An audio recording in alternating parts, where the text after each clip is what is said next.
세상에서 가장 근원적인 관계는 부모와 자식과의 관계입니다. 모든 것이 다 여기서부터 출발합니다. 그러므로 부모 자식 간의 관계는 잘 해야 합니다. 부모 마음은 자식에게로, 또 자식의 마음은 부모에게로 향하는 것이 세상의 순리. 하나님께서도 십계명을 우리에게 말씀하시면서 첫 번째 계명에서부터 네 번째 계명까지는 하나님께 어떻게 해야 하는가를 가르쳐 주셨죠. 그리고 여섯 번째 계명에서부터 열 번째 계명은 이 땅에서 이웃들과 더불어 어떻게 살아야 하는 것을 가르쳐 주셨습니다. 그 중에 다섯 번째 계명이 하나님과 이웃, 하나님과 인간 사이의 관계를 매개해 주는 말씀인데, 그건 바로 내 부모를 공경하라. 그리하면 내 하나님 여호와가 내게 준 땅에서 내 생명이 길리라 라고 하는 말씀입니다. 부모를 공경하는 일은 위로 하나님을 섬기는 기본이고, 또 아래로 인간과 소통하는 시작입니다. 그러므로 다시 한번 이 땅에서 여러분, 계명 중에 다섯 번째 계명인 내 부모를 공경하라 라고 하신 말씀을 이 아침 마음에 담으시는 여러분들이 되시기를 바랍니다. 부모를 생각할 때마다 죄인이 아닌 자식은 이 땅에 아무도 없습니다. 어버이 주일을 준비하면서 부모와 자식과의 좋은 소통이 이루어지는 삶은 어떤 것일까? 다시 예수님에게로서 그 모습을 찾게 됩니다.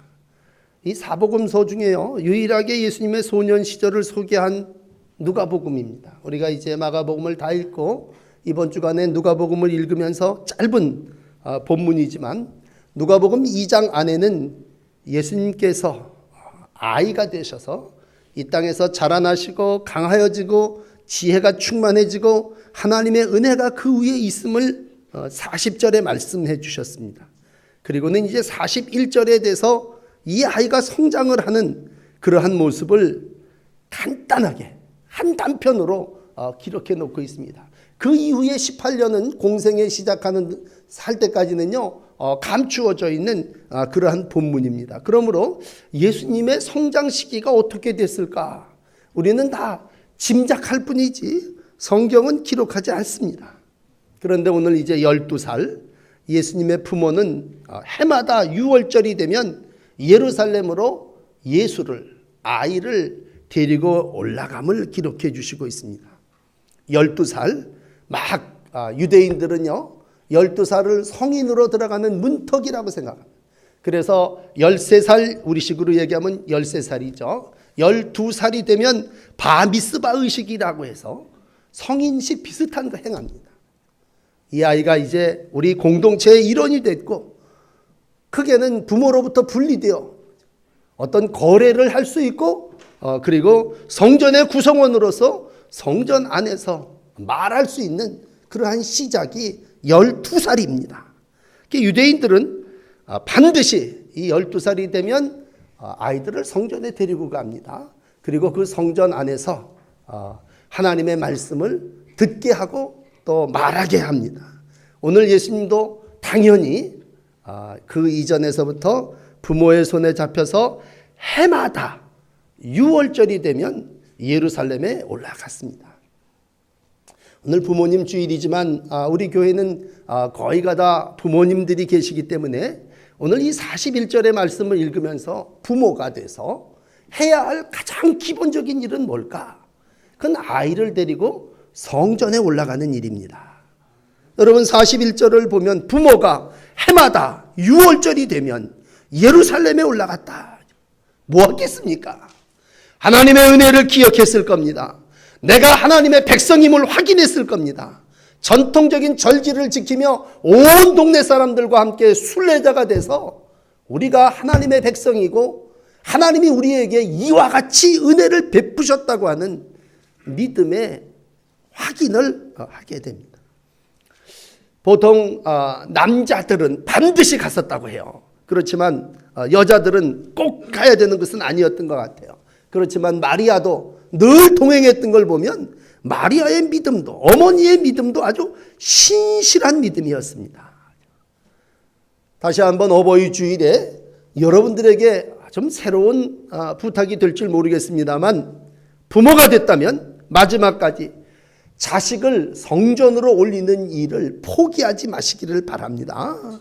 그러므로 부모가 자식과 함께 예루살렘에 올라갔다고 하는 이 일은 어떻게 보면 참 쉬운 일인 것 같으면서도요, 평생에 해야 할 일이기도 합니다. 여러분들에게 또 짐이 되겠습니다만, 내 인생에 맡겨진 귀한 많은 책임과 의무 중에도 오늘 이 요셉과 마리아, 예수님의 부모가 해마다 유월절이 되면 그 사랑하는 아들 예수를 예루살렘으로 데리고 갔다고 하는 이 말씀이 오늘 여러분들의 마음에 꼭 좀 심겨지는 그러한 말씀이 되시기를 바랍니다. 오늘 문제는 절기를 마치고 집으로 돌아가는 도중에 생겨납니다. 온 동네 사람들이, 지금 성지순례 가는 것 같지는 않겠습니다만 온 동네 유대인들이 다 모여서 아마 335호 유월절을 지냈겠죠. 한 8일 정도를 예루살렘에 머물렀다고 하는데, 믿음이 없는 사람은 한 이틀 정도 있다가 가는 사람도 있었다고 그래요. 그렇지만 부부가 8일을 다 지낸 것 같아요. 그리고 끝까지 모든 일을 마치고 돌아갈 때 남자들은 남자들끼리 갔을 거고 친척은 친척들끼리 돌아가는 길에 그만 아이 예수를 잃어버리게 됩니다. 하루 길을 간 후에 아들이 없었다는 것을 알게 되고 돌이켜 예루살렘으로 돌아가서 정말 놀란 가슴 달래며 아들을 만나게 되는 모습을 보게 됩니다. 여러분, 우리가 부모가 됐다 그러면 아들을 잃어버리면 안 되죠. 더군다나 먼 여행길에 자식을 잃어버린다고 하는 것이 있을 수 있는 일인가. 그러나 그 당시는요, 모든 사람들이 순례자였고 모든 사람들이 함께, 남자는 남자들끼리 또 여자는 여자들끼리, 아이는 아이들끼리 친척과 더불어 이렇게 지냈기 때문에 당연히 이렇게 따라오는 걸로 생각을 했었다고 그래요. 여러분, 참 중요한 건 경건이라고 하는 건 언제든지 때를 따라 해마다 우리가 하나님 앞에 성전 안에 드려지는 것일진데, 오늘 예수님은 성전에 남아서 더 많은 가르침을 받고 듣는 모습으로 12살 예수의 모습을 기록하고 있습니다. 나쁘게 보면요, 부모를 떠난 자, 이렇게 요즘 표현에 보면 예수님이 부모 떠나서 가출했구나. 왜냐하면 그 부모의 마음이 48절에 내가 근심하여 너를 찾았노라라고 할 때 수소문에서 3일 만에 성전에서 예수님을 찾았다고 하는 것이죠. 물론 당연히 동행 중에 있는 줄 알았지만 여러 가지 이유로 예수님은 성전에 계속 머무셨습니다. 그리고 성전에서 아이 예수를 찾았는데 그 예수님의 모습은 어떻습니까? 선생들과 가운데 앉아서 듣기도 하고 묻기도 했는데 47절은 이렇게 이 사실을 그리고 있습니다. 듣는 자가 다 기이 여기더라, 이렇게 기록하고 있습니다. 대단하지 않습니까? 12살 아이가 가운데 앉아갖고 예수님 가르침에 모든 사람들이 기이 여겼더라라는 것입니다. 기이 여겼더라고 하는 이 말씀은 계속 반복해서 놀라고 있었다, 그런 얘기입니다. 그래서 그 원문에 보면요, 그 기절할 정도로 놀랐다, 그렇게 표현을 하고, 어떤 성경은 눈이 튀어나올 정도로 놀라운 일이었다, 이렇게 표현하고 있습니다. 그러니까 그냥 그놈 신퉁방퉁한데 그 정도가 아니라 예수님이 하시는 입에서 나오는 그 영특한 이야기로 말미암아 모든 사람들이 그 지혜에 눈 튀어나올 정도로 놀랐다는 얘기입니다. 대단한 아이가 우리 가운데 있구나라는 얘기고, 예수 안에 하나님께 속한 모든 신령한 지혜와 지식의 보배가 감추어져 있음을 우리에게 시사해 주시는 말씀입니다. 그러나 부모는 어떻습니까? 이러한 영특한 아이죠. 사람들이 다 깜짝 기절할 정도로 놀랄 그러한 실력을 갖추고 성전 안에서 선생님들과 얘기하는 그 아이를 보고 부모는 48절에 야, 너 왜 여기 있냐? 이런 얘기죠. 우리가 얼마나 근심하며 너를 찾았는데. 이러니. 부모는 그러리라고 상상도 못했고 오늘 마지막 절은 부모 요셉과 마리아가 깨닫지 못했다라고 솔직하게 기록하고 있습니다. 그렇죠. 어떤 때는 우리도 자식을 기릅니다만 아이들한테 참 많은 걸 모릅니다. 영적으로 더욱이 우리가 부모가 돼서 솔직하게 표현하는 건 깨닫지 못했다는 얘기죠. 어떻게 보면 이 아이를 보내신 하나님의 큰 뜻도 있을 거 아닙니까? 예수님을 이 땅에 보내신 하나님의 뜻이 있다면 어떻게 그 부모가 그 뜻을 100% 알 수 있겠습니까? 그저 우리가 다 깨닫지 못했다, 놀랬다, 그 정도죠. 참 귀한 건요, 우리가 이 세상을 살아나가면서 자식을 보내신 하나님의 뜻 깨달아야죠. 알고자 애써야죠. 그래서 오늘 마리아가 참 귀한 건요, 네 아버지와 내가 근심하며 너를 찾았노라. 그러면서도 맨 마지막에 가서 오늘 마감하는 51절은 마리아의 마음을 이렇게 기록합니다. 이 모든 일을 마음에 간직했다라는 말입니다. 얼마나 놀란 가슴 달랬겠습니까? 근심하여 너를 찾았노라고 하는 이 한마디에 정말 걱정했고 염려했다고 하는 어머니의 마음이 다 들어있죠. 그러나 예수님이 태어날 때부터 마리아는 이 모든 말을 마음에 새기며 정말 하나님의 뜻을 이루고자 하는 마음이 있었음을 여기 기록되어지고 있습니다. 오늘 부모님의 마음을 어떻게 한 단어로 다 표현할 수 있겠습니까? 그러나 마리아의 마음을 여러분들에게 이 2장 속에서 두 구절 소개해 드린다면 19절에 목자를 통해서 전달된 하늘의 소식을 들은 마리아가 이 모든 말을 고이 간직하고 마음에 곰곰이 새겼다. 그렇게 기록합니다.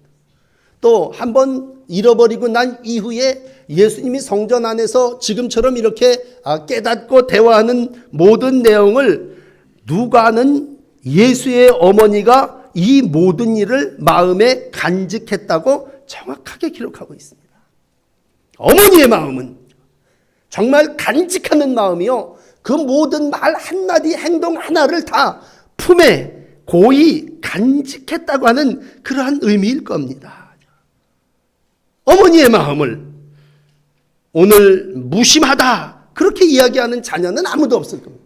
아버지는 나한테 무심해, 그런 자식들은 있을지 모르지만 어머니의 마음이라고 하는 건 늘 마음에 간직하고 마음에 곰곰이 새기는 마음입니다.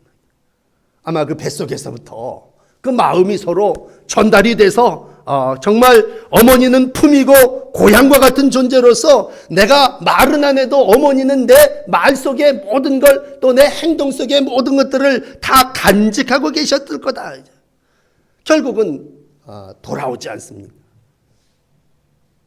여러분, 늘 탕자에 대한 비유를 여러분들에게 말씀드리면서 탕자와 같은 자식 없기를 원하죠. 그렇지만 결국 탕자는 어떻습니까?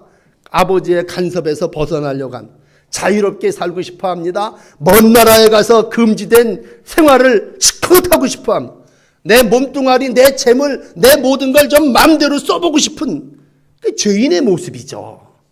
우리 모두가 다 여행 가갖고 좀 한번 누구라도 건드려보고 좀 무슨 짓이라도 해보고 싶은 게, 그게 무슨 청와대에 사는 사람 마음뿐이 아니라 모든 사람들이 가지고 있는 죄성입니다.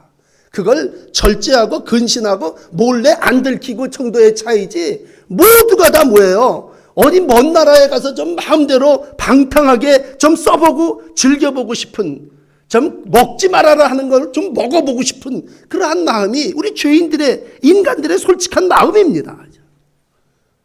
오늘 탕자는 바로 그런 아주 드러난 케이스죠. 그렇지만 중요한 건 뭡니까? 아버지의 마음을 알고 집의 고마움을 알고 스스로 돌이켜, 야, 이젠 아버지의 집에 가서 종놈 노릇을 하더라도 내가 아버지 집에 들어가야 되겠다. 아주 막말로 기어 들어왔지만 아버지는 동구 바깥에서 큰 품으로 그 아들을 안지 않습니까? 신도 신겨주시고 가락지도 끼워주시고 옷도 다 새 옷으로 입혀주시고, 그게 아버지의 마음이라면, 하나님의 사랑이라면 어머니의 마음은 얼마나 더 크겠습니까? 작은 행동 하나 놓치지 않고 마음에 깊이 고이 간직하고 곰곰이 새기는 마음이 어머니의 마음입니다. 오늘 그 어머니의 마음이 이렇게 표현됩니다. 얘야, 이게 무슨 일이냐? 네 아버지가 내가 너를 찾느라고 얼마나 애를 태웠는지 너 모르니? 이 48절이 우리 부모님의 마음입니다. 당연한 질책입니다. 그런데 여기에 대해서 여러분, 예수님 뭐라고 얘기하십니까? 아니, 이랬겠죠. 엄마, 알지 못하셨어요? 어찌하여 날 찾으셨습니까? 예수님의 답입니다. 내가 내 아버지 집에 있어야 할 줄을 알지 못하셨습니까? 야, 네 아버지가 여기 있고 너희 집이 저 나사렛에 있는데 너가 무슨 내 아버지 집에 있다는 말이 무슨 말이냐? 하여튼 뒤에 감추어진 얘기가 쭉 정리되겠습니다만, 예수님은 오늘 처음으로 중대한 자기 입으로 발언을 해요. 뭐 예수님의 탄생에 대해서 복음서 기자들이 쫙 이렇게 썼지만요, 12살 예수 아이가 자기 입으로 자기가 표현한 얘기는 내가 내 아버지 집에 있어야 될 줄을 알지 못했습니까? 라고 하는 이 말입니다. 우리가 예수님의 말씀을 듣고 신앙생활하고 그 예수님을 나의 주로 고백한다면, 예수님은 12살에 내 아버지 집에 내가 있어야 된다고 하는 자기의 갈 길과 할 일과 자아에 대한 가치를 분명히 이 한 절에 밝히고 있습니다. 눈에 불을 켜고 찾아오는 아주 심장이 지금 벌렁벌렁거리는 부모 앞에서 우리 집은 저 나사렛이 아니라 이 집이 내 아버지 집이라고 당신이 성전에 있어야 될 자임을 분명하게 밝히고 있습니다. 뭐 우리 생각입니다만, 이 3일 만에 잃었다가 찾은 자식을 만나면 좀 성질급한 부모는 따기부터 내리쳤을 겁니다. 안 그렇겠습니까? 이놈의 새끼 여기고 끝났으면 집에 가야 될 거 아니냐는 야단치는 게 우리의 흔한 모습이죠. 너 같은 놈 주제에 어떻게 예루살렘에 온 것도 주지, 어떻게 랍비들하고 또 이렇게 대화도 하냐, 이제 빨랑 가자. 아마 그냥 잡고서는 막 너 때문에 일주일째 밀린 일이 얼마냐, 빨리 가서 모두 만들어야 되고 이 목수에 대한 모든 일들을 쫙 늘어놓는 것이 우리들의 그 일상적인 모습일 겁니다.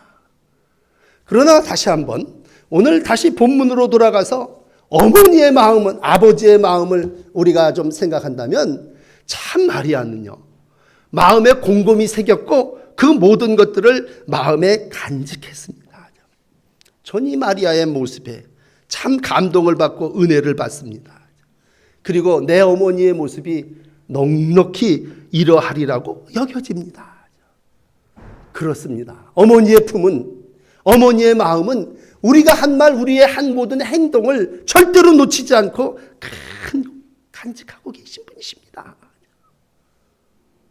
우리가 이 세상을 살아나가면서요, 많은 사람들이 성경에 있지만 이 창세기 46장에 보면요, 요셉이 이 땅을 살아나가면서 참 고생을 많이 합니다.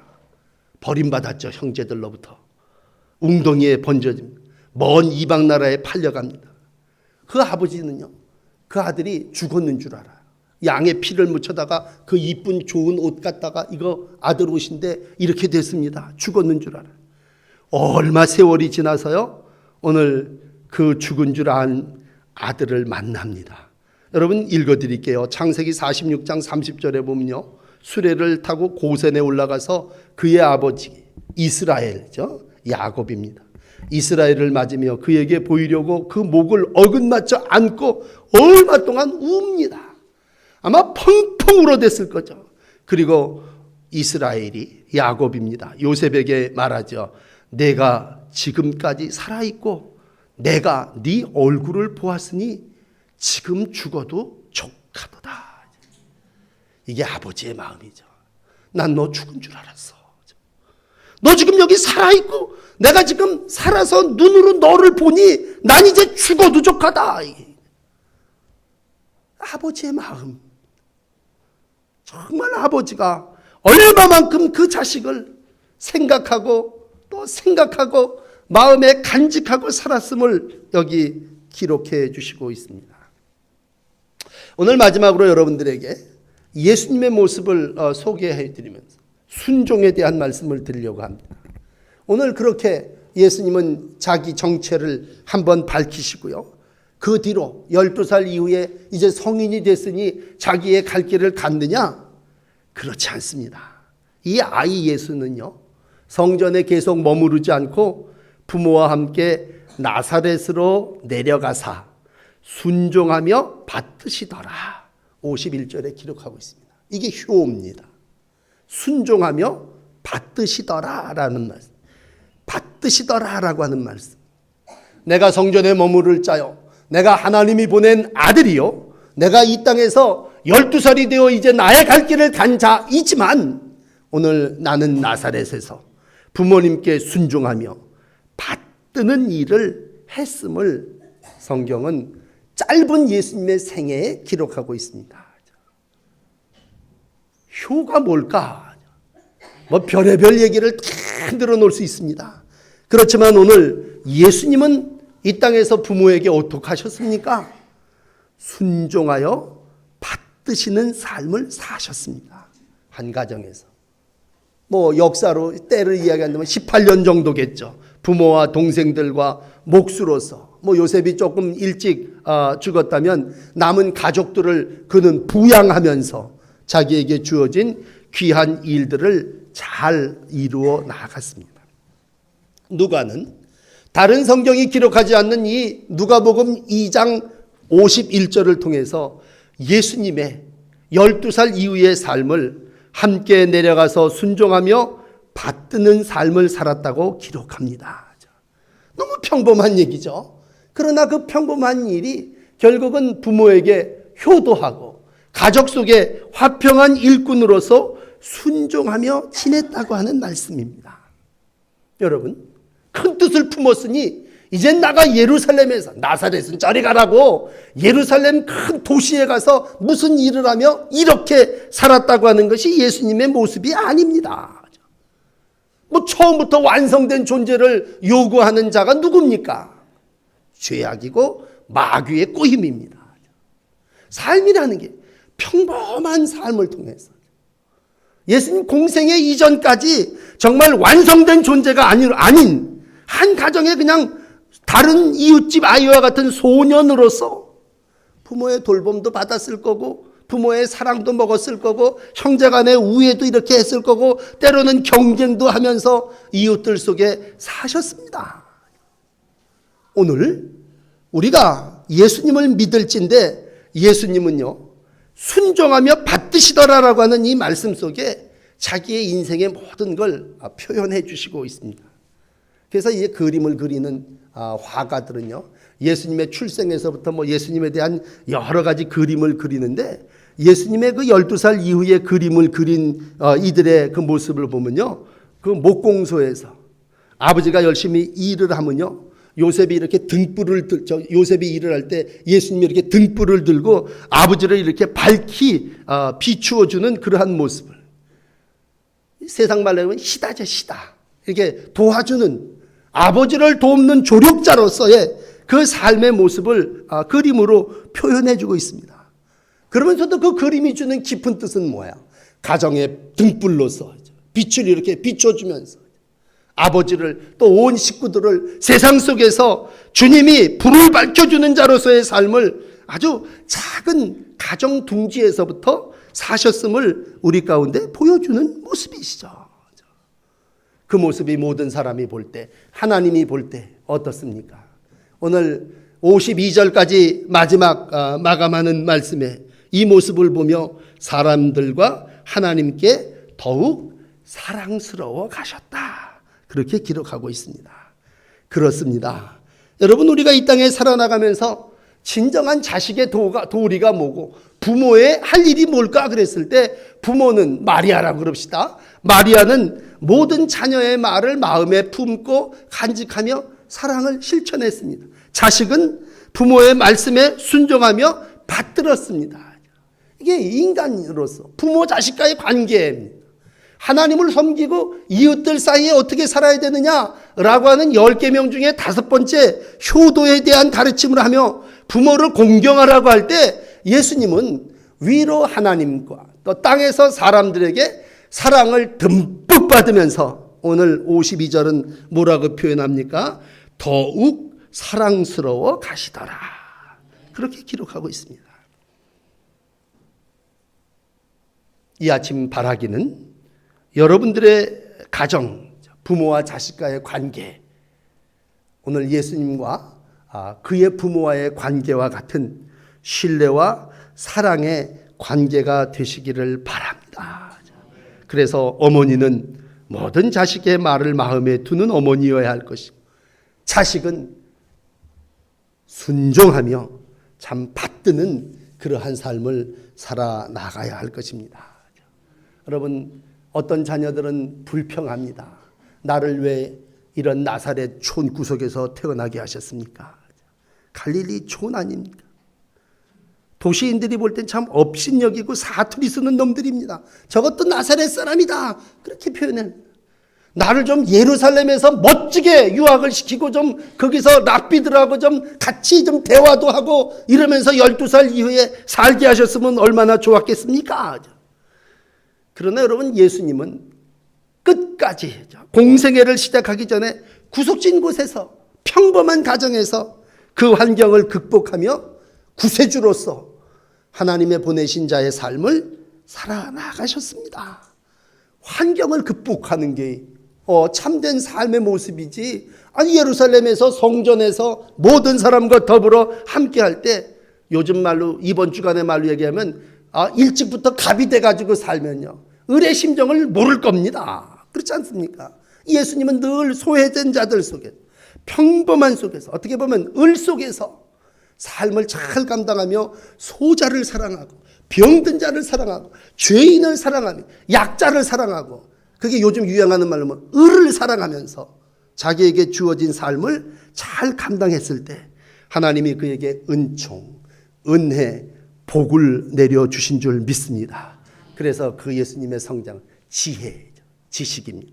키, 육체가 자란, 그리고 하나님 영적으로, 사람, 사회적으로 사랑스러워지는 그러한 모습의 성장을 기록해 주시고 있습니다. 이러한 예수님이 여러분 자녀의 모습이시고, 이러한 예수님의 모습이 오늘 예배하는 여러분들의 모습이 되시기를 주의 이름으로 축복합니다. 기도합시다.